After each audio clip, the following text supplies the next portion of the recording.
কই তোরা তো কেউ আমাকে জড়িয়ে ধরে বললি না যে মা তোমার খাবার খুব ভালো হয়েছে, সবাই খুব প্রশংসা করছে, সবাই চেটে পুটে তোমার খাবার খাচ্ছে, তোমার হাতের রান্নার প্রশংসা করছে, বললি না তো কেউ? কি রে দিদি, মাকে বলিসনি কিছু না? দেখ, মাকে বলিসনি বলে মা ভাবছে কেউ ওখানে ভালো করে খেতেই পারেনি, খাবার ভালোই হয়নি। না মা, সেরকম কিচ্ছু না, খাবার সবার খুব ভালো লেগেছে। তোমার প্রশংসা করেছে কত, সবাই তোমার কত নাম করেছে, আর সবাই এত এত করে খেয়েছে, জানো তো, খুব ভালো খেয়েছে।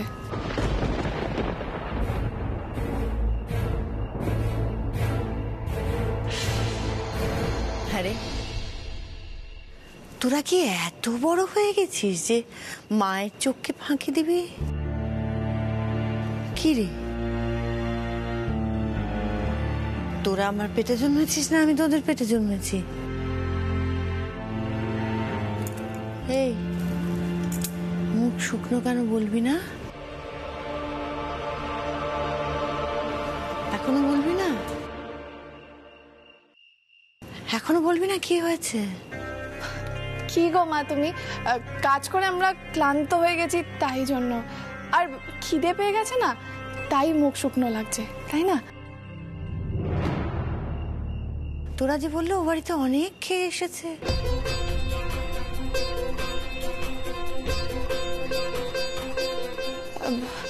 হ্যাঁ তা তো খেয়েছি, কিন্তু রাতে তোমার হাতের রান্না না খেলে পেটও ভরে না, মনও ভরে না। তুমি বোঝো না এসব নাকি? মা তুমি তাড়াতাড়ি একটু ভাত বাড়ো না, আমি হাত ধুয়ে আসছি। হ্যাঁ মা, মনে আছে ছোটবেলায় তুমি আমাদের 3 বোনের জন্য এক থালাতেই ভাত বাড়তে? আজকে আমাদের 3 জনকে তুমি নিজের হাতে খাইয়ে দাও না আগের মতন। হ্যাঁ তাহলে তো হয়ে গেল, হাত ধোয়ার কোনো দরকারই নেই। আহা, তোমার হাতের মাখা ভাতের দলার কি স্বাদ। মা, সবচেয়ে বড় দলাটা কিন্তু আমাকে দেবে। এই কেন রে, তোকে কেন? আমি বাড়ির বড় মেয়ে, আজকে বড় দলাটা আমি খাবো। এই না, আমি সব থেকে ছোট, আমারই ভাতের দলা পাওয়া উচিত। না আমি আমার হাতের স্বাদ। না দাও তো আমার।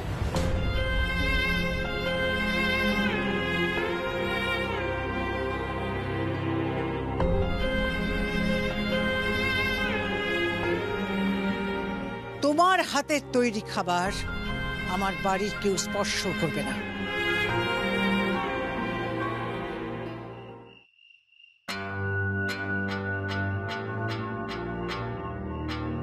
আমার আজকের এই ইমেজ কেউ রুইন করে দিতে চাইবে, আমি সেটা মেনে নেব না।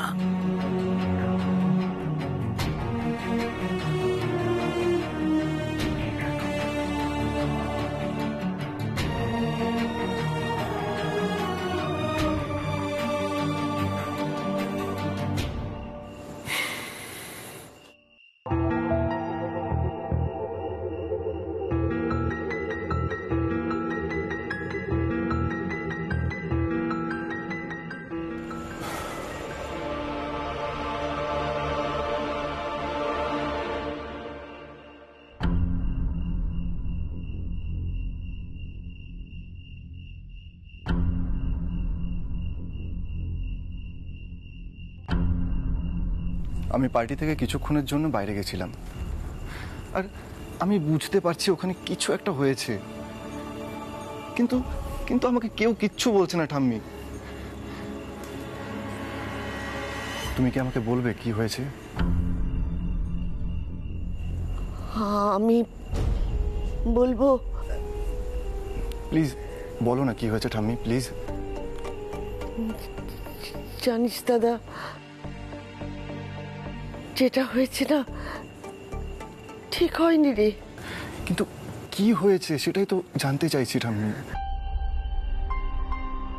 একটা বড় ভুল হয়ে গেছে, খুব বড় অন্যায় হয়ে গেছে। সেটা তো আমি ওই পার্টি জোনে গিয়েই বুঝেছি ঠাম্মি। তারপর বাড়ির সবার মুখ থমথমে। তুমি আমাকে একটু খুলে বলো না সবকিছু, কি হয়েছে? দেখ দাদু ভাই, আমি যদি বলি সেটা আমার মতো করে বলবো, তাতে তুই তো ঠিক ভুলটা বিচার করতে পারবি না,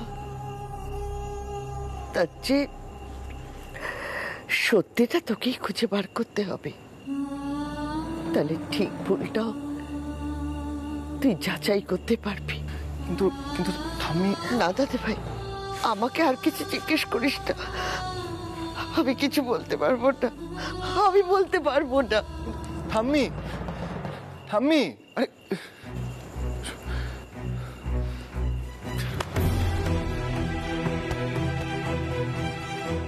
কি করে জানবো আমি সত্যিটা? তুবড়িকে কি এ বাড়ির কেউ কষ্ট দিয়েছে? কিন্তু ওকে কেউ কষ্ট দেবে কেন? এখানে ভুল তো একজন কারোর হবে, সেটা কার?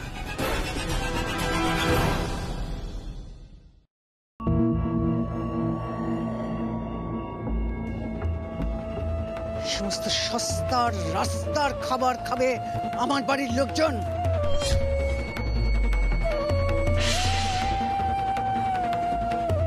ক্ষতিপূরণ চাইতো না? এই নাও ক্ষতিপূরণ।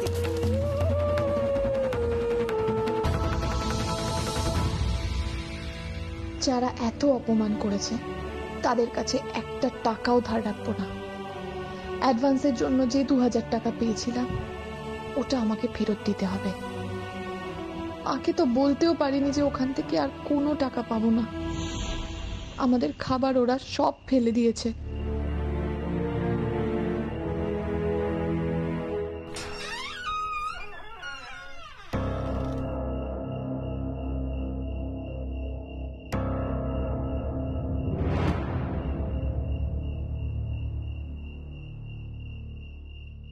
মায়ের কাছে মিথ্যে বললে মা ধরতে পারবে না ভেবেছিস? আমি জানি কিছু একটা হয়েছে, যেটা তোরা আমাকে কেউ বলছিস না।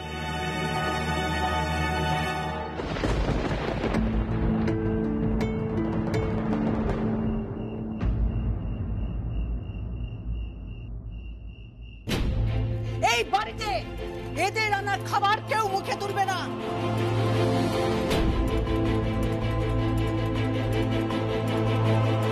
টাকাগুলো আমি তোমাকে দান করব।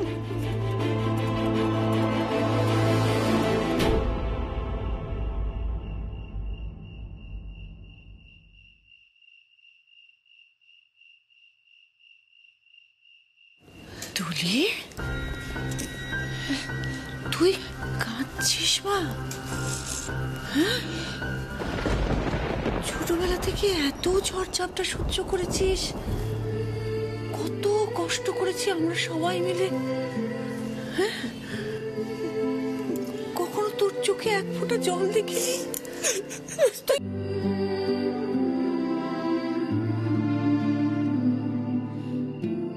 কাঁদে না মা, কাঁদে না। কি হয়েছে আমায় বল, বল আমায়।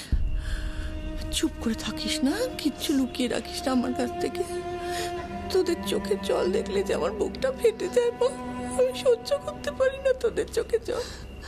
আমাকে বল খুলে, কি হয়েছে বল, বল মা।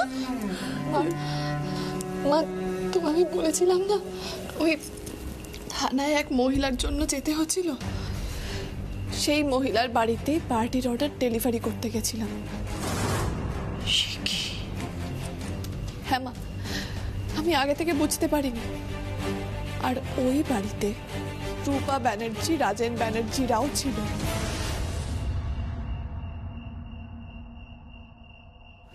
ভগবান ঠাকুর, আমার মেয়েদের সাথে এত অবিচার কেন হবে ঠাকুর? সততার কি আর কোনো দাম নেই? এই ভালো মানুষগুলো পৃথিবীতে আর বাঁচতে পারবে না? মা, মা, আমি একটা জিনিস ভেবে নিয়েছি, যে করেই হোক ওদের অ্যাডভান্সের 2000 টাকাটা আমাদের ফেরত দিতেই হবে মা। তা না হলে আমার কষ্টটা কমবে না মা। এটা যদি করতে পারি তাহলে কিছুটা হলেও কষ্টটা আমার কমবে। তা না হলে যেই অপমানটা ওরা আমায় করেছে সেটা আমায় খোঁচাতেই থাকবে। আমাদের খাবারটা ওরা মুখেও দিল না, ফেলে দিল। সেখানে কি করে আমরা ওদের থেকে টাকাটা নিই মা? কিন্তু ওই 2000 টাকা তো ওই খাবারের জিনিসপত্র কিনতে সব কিছু খরচা হয়ে গেছে। অত অত খাবার যাই হোক না কেন মা, আমাদের ওই টাকাটা জোগাড় করতেই হবে, যে করেই হোক। আমরা আবার আগের মতো কষ্ট করে খেটে খুঁটে ওই টাকাটা জোগাড় করব। কি করে সেটা আমি দেখছি, সেটা আমায় দেখতে হবে। মা, তোমায় ভোরবেলা উঠতে হয়, তুমি যাও মা, শুতে চলে যাও, আমি আসছি কিছুক্ষণ পর। তুই চল আমার সাথে শুবি। মা তুমি যাও, আমি যাবো না মা, একটু আমার সময় দাও।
দেখ দাদু ভাই, আমি যদি বলি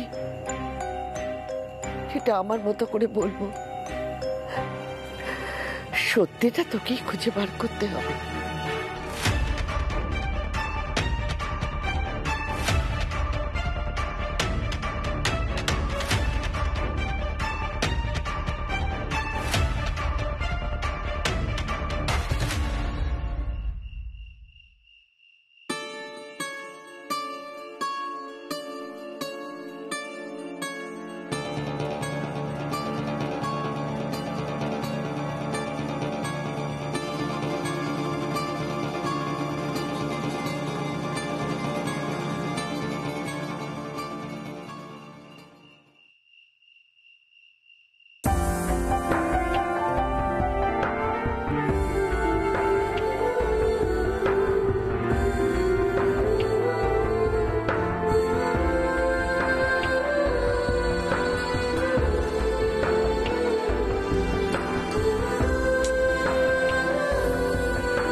আকাশের নিচে কেসে স্বপ্ন দেখেছে, ওই ধুলো মাটি মেখে কেসে বাঁচতে শিখেছে।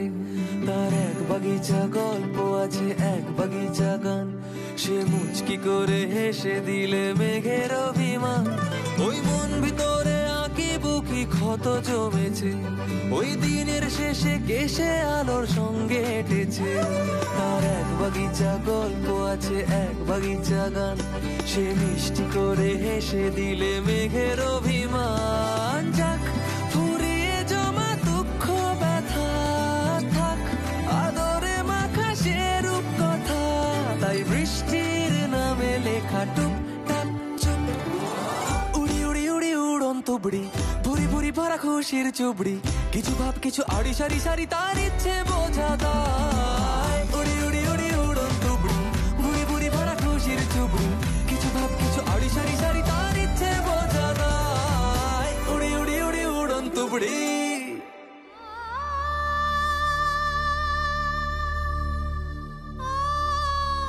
মেডেলটা হাতে নিয়ে তোমার মুখের দিকেই চোখ গেল মা,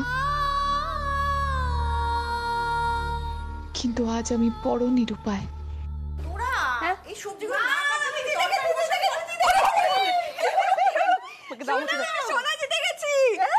আমি শুনেছিলাম ওরা ফার্স্ট হলে সোনার মেডেল দেবে। সোনার কত দাম বলো?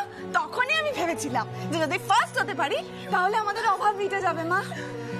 আমি জোর দিয়ে ছুটেছি, যত জোর ছিল আমি ছুটেছি মা, আর তোমাকে আমি সোনা জিতে এনে দিয়েছি।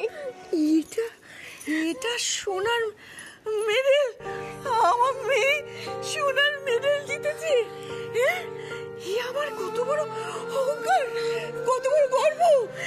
সোনা জিতে এসেছিস? ওরে আমার তিনটে মেয়ে, তিনটে সোনার টুকরো মেয়ে, আমার সোনা মেয়ে সোনা জিতে ফিরেছে। দাও না একটু দেখি, একটু ছুঁয়ে দেখি, দাও না মা। যতই বলো আমাদের তুবড়ে কিন্তু ভীষণ গুণী মেয়ে। ও যদি খেলাধুলোটা চালিয়ে যেতে পারতো না কত ভালো হতো বলো। আরে মা, অভাব তো সব স্বপ্ন পূরণ করতে দেয় না, কিন্তু শত অভাবে ও এটা আমি কিছুতেই নষ্ট হতে দেব না। এটা আমি খুব যত্ন করে আঁকড়ে রাখবো, আমরা সবাই মিলে এটা আঁকড়ে রাখবো। এ তো আমার গর্ব, আমার সোনা মেয়ের গর্ব, আমার অহংকার, আমার জয়, আমার মেয়ের জয়।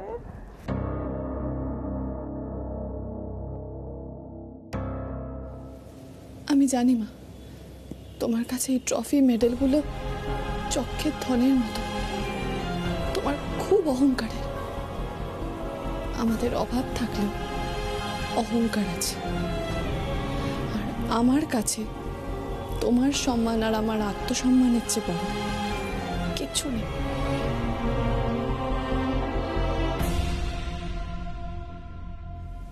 ওরা খাবারগুলো ফেলে নষ্ট করে দিয়ে তোমার সম্মান নষ্ট করেছে মা। ওরা আমাদের পরিশ্রমকে অপমান করেছে। কোনোদিনও আমি এই অপমান মুখ বুজে সহ্য করে নেব না, কোনোদিনও না।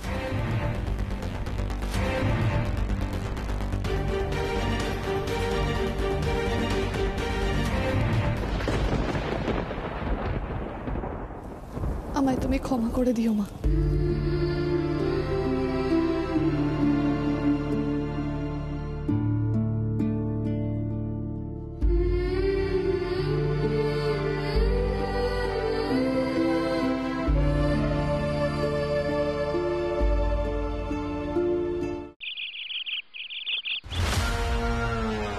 Good morning darling. চাটা কোথায়? I am getting late. আরে বাবা, চা তো তোমার জন্য ওয়েট করছে। কখন তুমি আসবে, চায়ের কাপে তোমার ঠোঁট ডোবাবে। ঠং। এই শোনো, আজকে এই চৈত্র সংক্রান্তির দিন সাবিত্রী আর ওর 3 মেয়েকে এই ভিটে ছাড়া করার আইডিয়াল ডে। আজকের দিনে ওদের 3 জনকে রাস্তায় বসাবো। ঠিক ঠিক, চৈত্র সংক্রান্তির দিন। কি হলো? কি ভাবছো বলো তো? না কিছু। ভাবের ঘরে ঘুঘু চড়েছে নাকি? কেন? হ্যাঁ, এই শোনো, তোমাকে এটা বলে দিচ্ছি, ওদের জন্য খুব পিরিত। শোনো, এতই যদি পিরিত থাকে না, তুমি বাড়ি থেকে বেরিয়ে যাও, বস্তিতে গিয়ে মা মেয়ের সঙ্গে থাকো। তুমি আমাকে এরকম কেন বলছো? আমি তো তা বলি। শোনো, আমি না তোমাকে হাড়ে হাড়ে চিনি। তোমার মনে ওদের জন্য যদি ফিলিংস থাকে, তাহলে তুমি বাড়ি থেকে চলে যেতে পারো। এই চৈত্র সংক্রান্তির দিন বাড়ি থেকে বেড়াল কুকুরকেও তাড়াতে নেই, কিন্তু ওরা আমার কাছে কুকুর বেড়ালের থেকে অধম। আরে বাবা, আমি তো বললাম এটা খুব ভালো জিনিস। শোনো, তুমি যেটা চাও, তোমার যেটা মনের ইচ্ছে, আমারও তো সেটা মনের ইচ্ছে ডার্লিং। হ্যাঁ, লক্ষ্মী ছেলে, এই তো পথে এসেছো। হ্যাঁ, তাহলে আজকের দিনে সাবিত্রী ও তার 3 মেয়েকে উচ্ছেদ করতে হবে, আর আমাদের সেটা সেলিব্রেট করতে হবে। Very good, very good. আমরা সেলিব্রেট করব, আমরা বাঙালি খাবার খেয়ে সেলিব্রেট করব। শোনো না, আজ একটা কাজ করি, একটা বাঙালি রেস্টুরেন্টের একটা টেবিল বুক করে দিই। হ্যাঁ, হোয়াট রাবিশ। হ্যাঁ, এখনো না তোমার গা থেকে গেও গন্ধ গেল না, এই সাবিত্রীর গেও গন্ধ গায়ের। এই নববর্ষের দিন এই মাছ, চচ্চড়ি, ডাল এসব খাবো? Nonsense, never. যা বলেছিস দিদি। আচ্ছা দিদি কি ওই ডাল ভাত তরকারির সাথে সেলফি তুলে সেগুলো পোস্ট করবে? জানবু, তুমি না সেই গেঁয়ো আর আনকালচার্ড রয়ে গেলে। জঘন্য একটা। এই চল তো, বলছি নকল দলিটা রেডি। হ্যাঁ, ওটা অঞ্জলি দিকে দিয়ে আসবি। আজকে রাতের মধ্যে আমাদের এই প্ল্যানটা সাকসেসফুল করতেই হবে। গ্রাউন্ডটা রেডি করতে হবে। হ্যাঁ, দাঁড়া।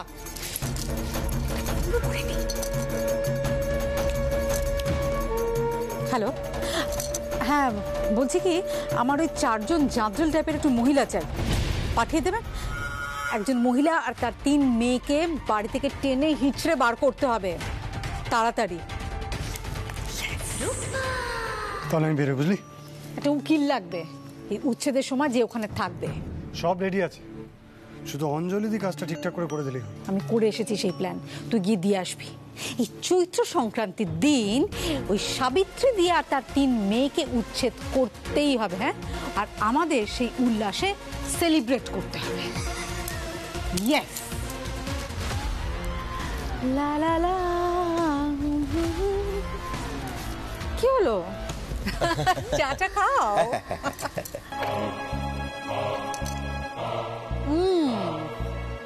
what a taste, হ্যাঁ? Darjeeling second fresh.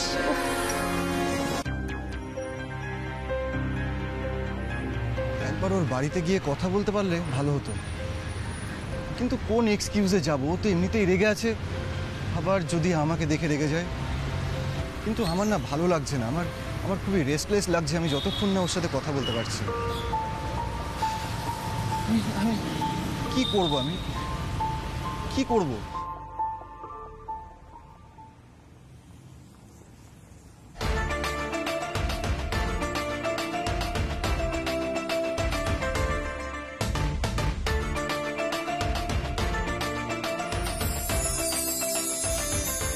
দিদি, হ্যাঁ বল। আমরা তোমার বাড়িতেই যাচ্ছিলাম। ও কিছু দরকার? নববর্ষে আমাদের চিত্তাঙ্গদা নৃত্যনাট্য করার কথা ছিল, ভুলে গেলে? তুমি একবারে নাচ তুলে নিতে পারো, তুমি তো বলেছিলে একদিন মোহর দিলেই হয়ে যাবে। আমরা কদিন ধরে অভ্যাস করে নিজেদের নাচ তুলে নিয়েছি, শুধু তোমারটাই বাকি। একসাথে আজ মহড়া দেবে তো দিদি? হ্যাঁ হ্যাঁ দেবো তো। আসলে আমি না একদম ভুলেই গেছিলাম, যা সব যাচ্ছে আমার ওপর। যাই হোক, সন্ধ্যাবেলা আসছি। তোরা তাহলে এক কাজ কর, ততক্ষণ তোদের জায়গাগুলো আরো ভালো করে তুলে নি, কেমন? আসছি রে। হ্যাঁ ঠিক আছে, সন্ধ্যাবেলা চলে এসে। হ্যাঁ হ্যাঁ আসবো আসবো আসবো। তুবড়ি এত ভালো নাচতেও জানে, শুধু একবার রিহার্সাল করে নাচ তুলে নেয়। দেখতে হচ্ছে তাহলে।